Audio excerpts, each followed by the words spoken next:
Welcome back to my channel, Books, Ink, and Paper. I'm Lori, and today I wanted to try to get this out soon so that I could give you some suggestions for the Mardi Gras Read-a-Thon prompts, if you so choose. And if you have already chosen your own reads for Mardi Gras Read-a-Thon, please let me know, because I'd be delighted to hear what you're going to use for that Read-a-Thon.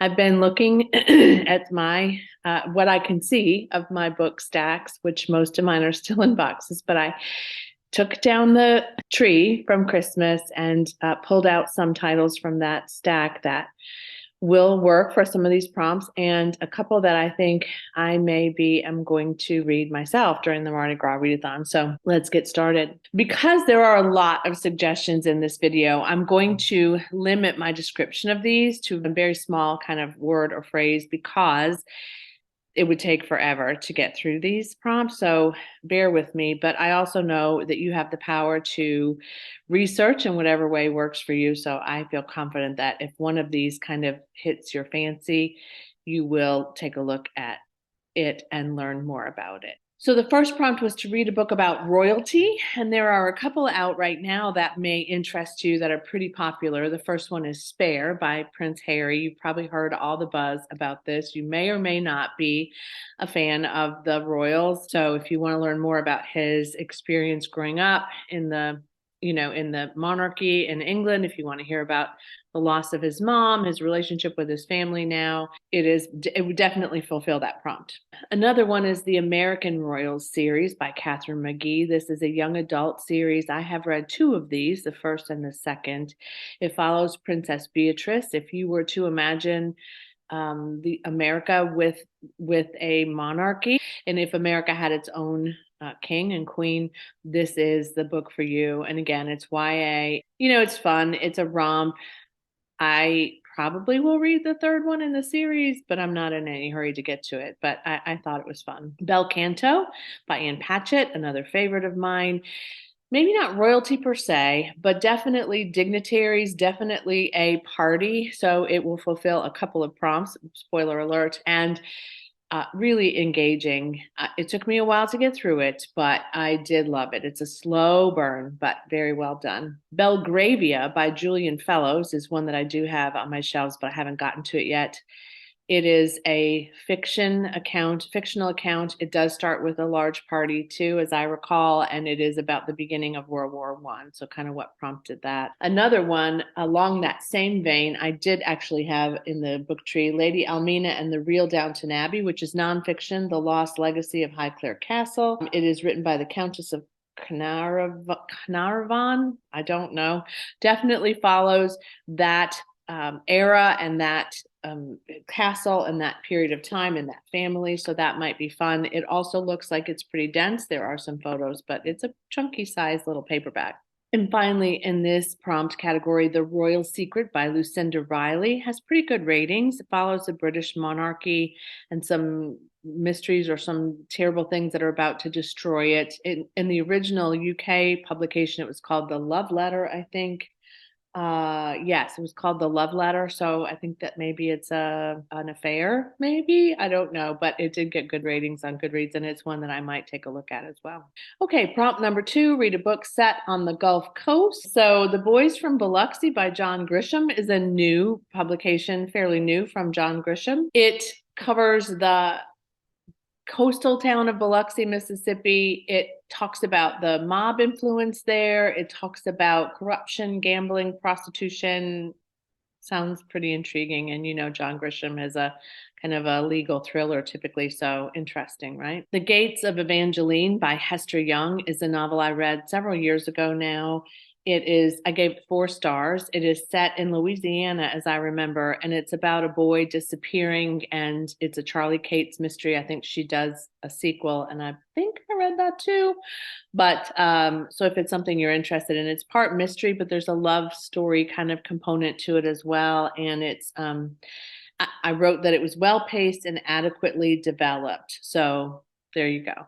Adequately developed doesn't sound like I loved it, but it's not a 5 star, but it was a 4 star read for me. Another one set on the Gulf Coast. This one is The Light Pirate. I've talked about this before. It was a book of the month pick for me a little while ago. It's set in Florida at the start of a hurricane. There's some magical realism in this one as well, but this couple is preparing for this storm to hit. They have 2 boys, and she's pregnant, and she goes into early labor, and the child is born, and the child is named Wanda, and she has some kind of interesting qualities about her. This one is the one that's set in 4 parts: power, water, light, and time. So I would like to get to this sooner than later. I'm going to see.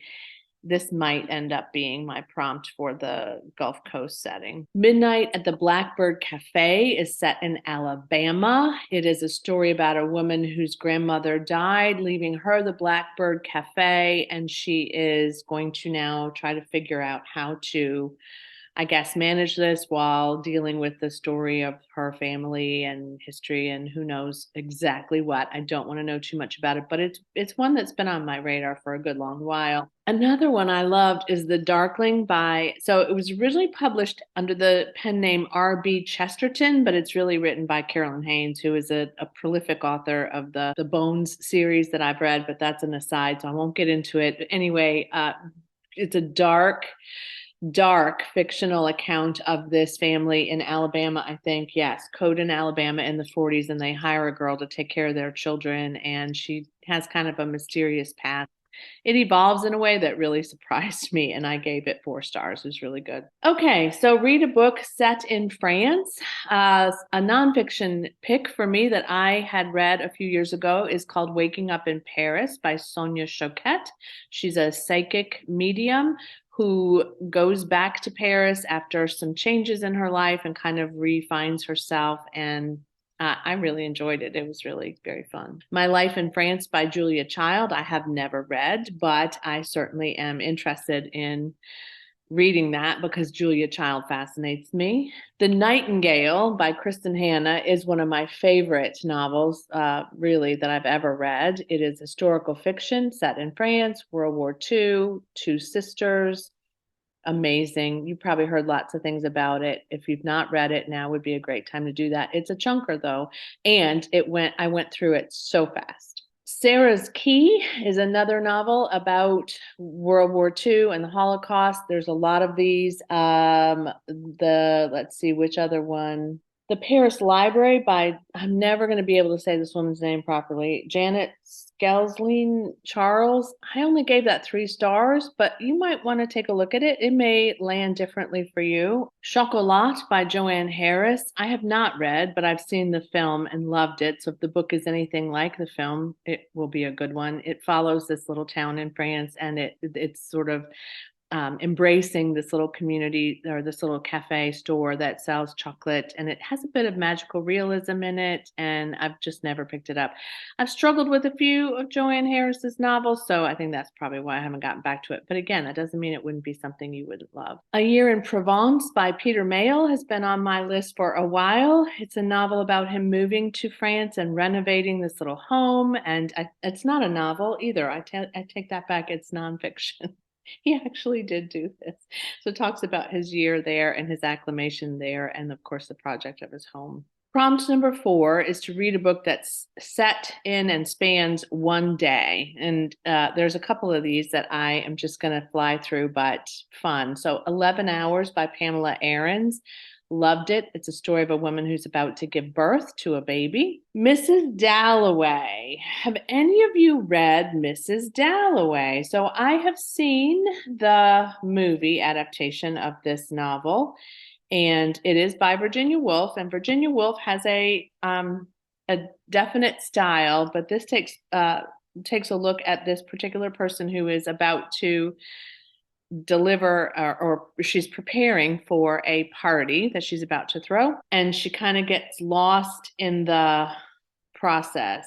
And I would like to read this at some point in my life, and a lot of people that I know have given it a good rating, and it is a classic. So the next one is kind of a weird, surreal twist on Mrs. Dalloway, and that's The Hours by Michael Cunningham. It's set it's a novel and a movie adaptation that is set, and part of it is about Mrs. Dalloway, and part of it is about Virginia Woolf herself, and part of it is about some other people. And it's fun, and I don't want to give away too much, but it would be a very intriguing, kind of a cool read, especially if you read both of them. That one would also fulfill the prompt about a party.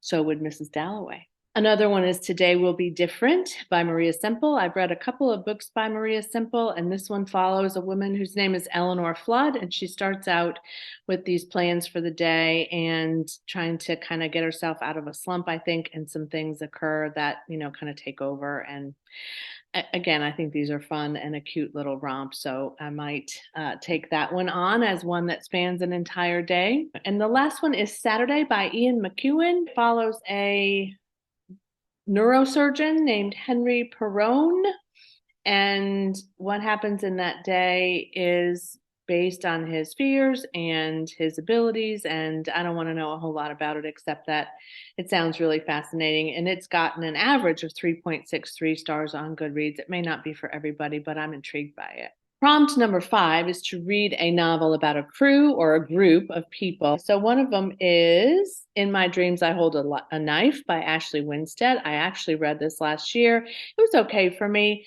It's a group of students, dark academia.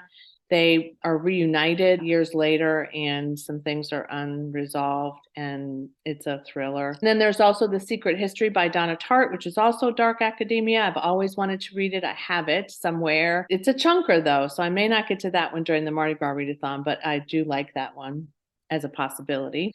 Daisy Jones and the Six by Taylor Jenkins Reid, about a band. I have had some desires to read it. I think I started it once on audio. I didn't quite get very far in it. I did find out just today, as I'm filming this, from my partner that it is a series and that Riley Keough stars in it. And she's actually the daughter of Lisa Marie Presley, who recently passed away, and her husband, Danny Keough. So it is something I might want to read before I watch the series, but I might just watch the series first. We'll see. This one is an interesting pick for me, but I want you again to see how you can explore beyond the sort of basic confines of these prompts. Leaving the Saints by Martha Beck is a nonfiction account of her departure from the Mormon Church and her family history that was much more complex than she recognized at one time. So I don't want to give a whole lot away about this, but I will say that there are trigger warnings in here for child sexual assault and repressed memories. So I guess, in that regard, I am giving a little bit away. But Martha Beck does write mostly self-help books, and this was my favorite that I've ever read by her. It was so compelling to me, and I really highly recommend it. Station 11 by Emily St. John Mandel, one of my all-time favorites there too. It is about a group of people who banding together in a performance troupe, if you will, following this kind of apocalyptic change in the world. You have to suspend some belief.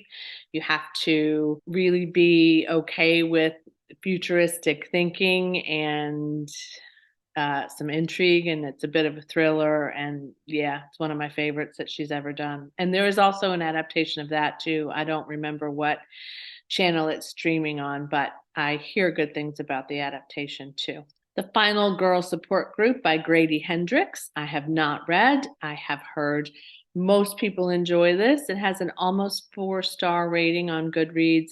Final girls, of course, are the ones that are left in those kind of slasher movies. I guess it's about a bunch of final girls who get together and probably some terrible things happen. Okay, read a book about music, since music is a big part of the Mardi Gras season. So, Music is History by Amir Questlove Thompson, who is most well known as Questlove, talks about musical history over time and how it has impacted America over the past 50 years, it looks like, how it's evolved, and it's nonfiction. And then also The Storyteller by Dave Grohl, which is a pretty famous musician.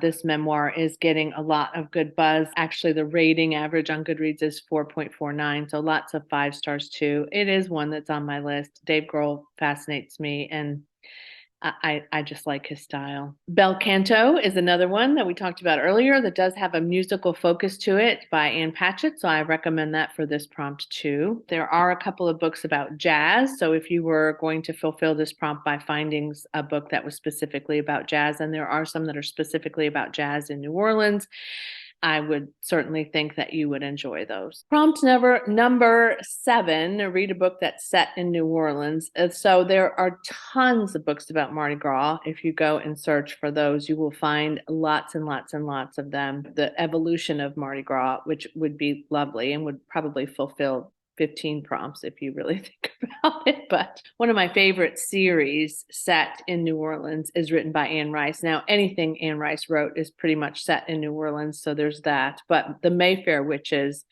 remains my favorite series of hers of all time. The first one is called The Witching Hour. The second one is called Lasher. And the third is called Taltos. And I have read all 3 of them. They are chunky. So if you were to read all 3 of them in 21 days, kudos to you. But they are thrilling, they are horror, they have a gothic flair to them. I really enjoy them, and I gave them all 4 stars. So they weren't a 5-star read for me, but they were all, again, kind of my favorite Anne Rice novels. I haven't read a ton of Anne Rice, even though horror is kind of, and was at one time, my almost only jam when I read books, but they're good. They're really good. They're solidly written. I got this one from the library. This is called Mumbo Gumbo Murder, which is the Laura Childs series. This is her New Orleans scrapbooking mystery series. You know this works for me, right? This is one that I do plan to get to. These are not stellar.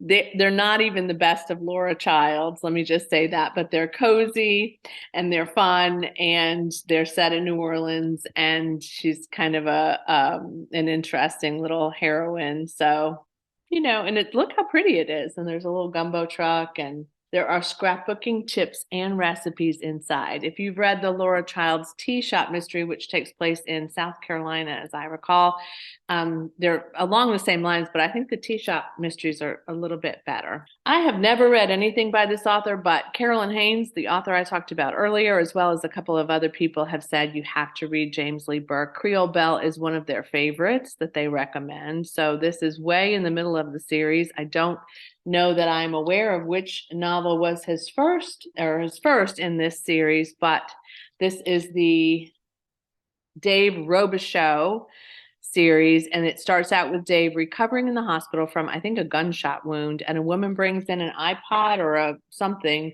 that is playing the old country blues song My Creole Belle, and some things happen, and it's set in the Gulf and around in Louisiana, and it sounds really fun. And again, look at the colors. That's the best thing about Mardi Gras is the colors and the lively music.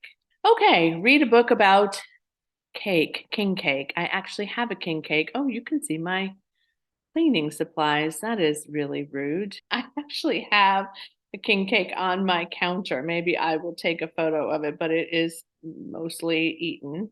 Lisa brought it home last night. I could deal without king cake, but there you go. It is the season. So the first one that I'm recommending is Black Cake by Charmaine Wilkerson. I have not read it, but I have heard great buzz about this particular novel. It is literally about a black cake that is left as an inheritance for 2 children after a woman named Eleanor Bennett dies, and there's a history involved and a message and a voice recording, and I don't want to know anything more except that it sounds fantastic. Mary Berry's 100 Cakes and Bakes. I love Mary Berry. I can watch Mary Berry shows all day long without getting bored of them. She is a British baker, and she's been on numerous reality shows, and she has her own shows where she teaches you about cooking and baking, and it just is, her cakes and bakes are just so fun. She has a great sense of humor.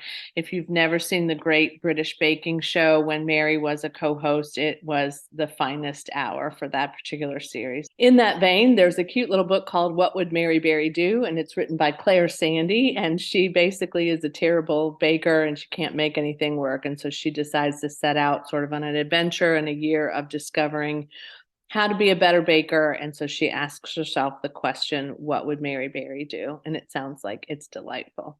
Another one that's been on my list for a while and I might want to get to in this particular prompt is The Particular Sadness of Lemon Cake by Amy Bender.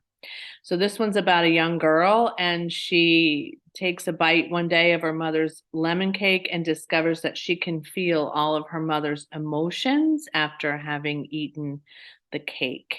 Sounds fantastic. Don't want to know any more about it. The Coincidence of Coconut Cake by Amy Reichert. I have not read. It has slightly better ratings than The Particular Sadness of Lemon Cake.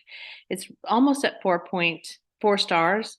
It's described on Goodreads as You've Got Mail meets How to Eat a Cupcake. I think it's a love story, a girl who bakes and a guy who I'm not sure. It sounds fun, and I love the title of it. I love these, that they're both very similar titles, right, but different.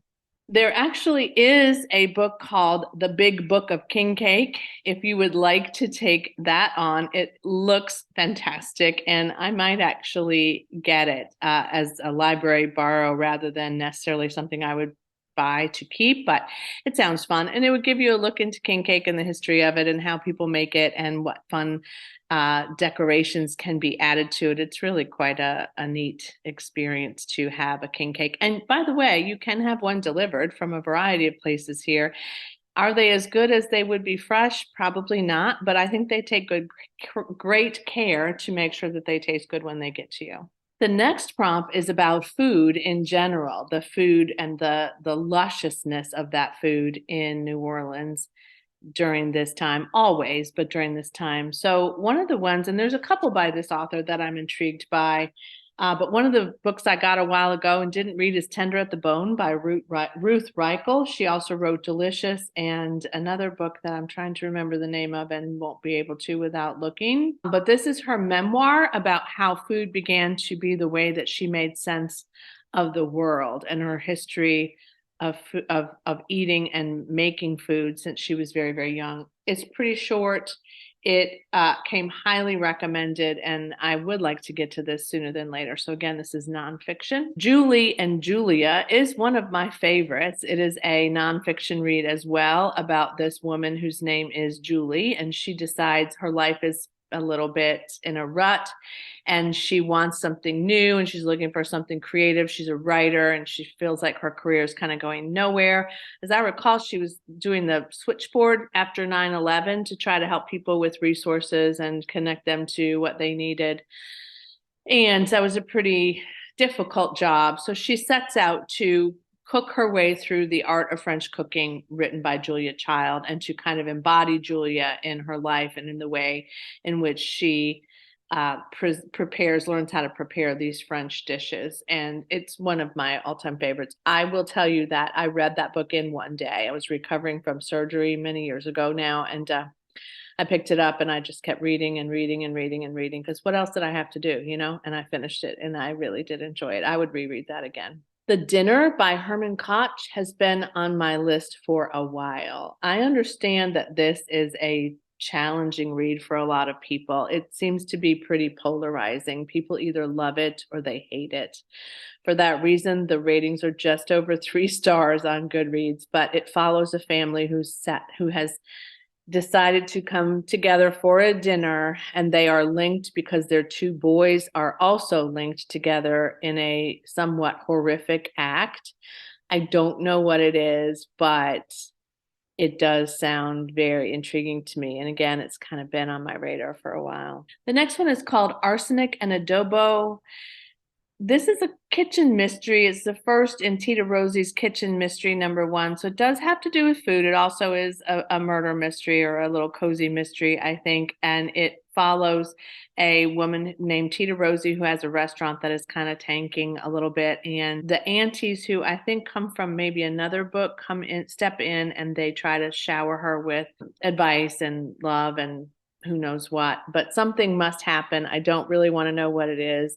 I've heard mixed reviews about this one. It has a 3.55 rating on Goodreads, but some booktubers that I follow have not really liked it as much. So, just take a look and see if it sounds like or looks like something that you would enjoy. I do love the cover. It's very colorful as well. Okay, and then final prompt. Let's talk about a ball or a big party. So, again, characteristic of Mardi Gras is the royal balls, and the crews then create parades after these balls, which are fantastic. And we didn't even talk about parades, but you can read anything you want about Mardi Gras. So one of them that would work for this prompt, we've already talked about Belgravia. That would definitely suit. So would Bel Canto, because they are having an actual party in this person's home at the start of this novel.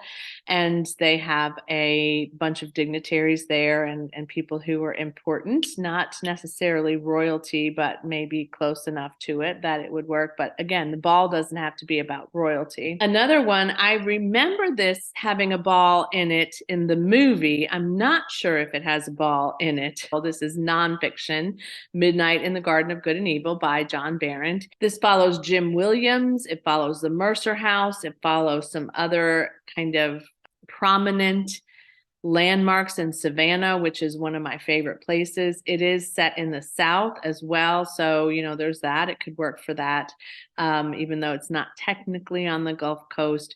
I've been wanting to read this book for a long, long time. I think I actually bought it when we were in Savannah. This actually might be the receipt it's a bookmark from the place that I got it. So, yeah. From Bull Street in Savannah. It's been on my shelves for a long, long time, and I would really consider this. The movie is fantastic. I think it takes some liberties. There's a drag queen in here, so if you wanted, you could set this into the royalty piece. I have no judgment around that. There's an antiques dealer. There's a bunch of people, and as I recall, they all kind of come and party in this guy's house kind of frequently. So, but he is accused of murder, and we'll see what happens. This one also might be a stretch, but maybe not. So this one follows Nellie Coker, who is after the Great War in London, who has a club, and there's lots of parties there as well. And it's called Shrines of Gaiety. And I love Kate Atkinson. She does historical fiction so well.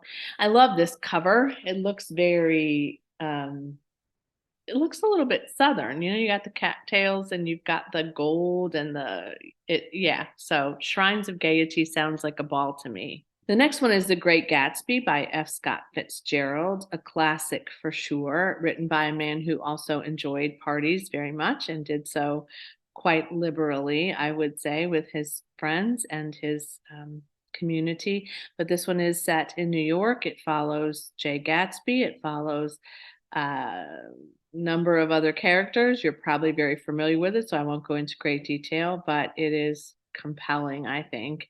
I try to reread it every 7 to 10 years or so, maybe, but it's one that stuck with me since I was a really young person. So that's all I have for the moment. I may come up with some other suggestions and do some shorts about them. Also, really, like I said, encourage you to tell me what you're thinking about for these prompts, because you're going to have different ideas than I am. I'm certain of it. And maybe some of these really stand out to you as something that you'd like to give a try as well. So let me know that in the comments below too.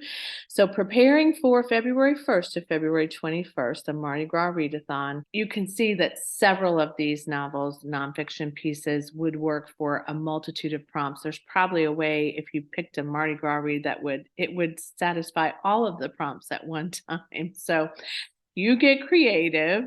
There's a history of Mardi Gras, like I said, so those really you could just kind of start with one and end with one and be fascinated by it the whole way around. It is a fantastic and fun event, and I look forward to it every year. So thanks for watching. Take care. And as always, happy reading. Bye.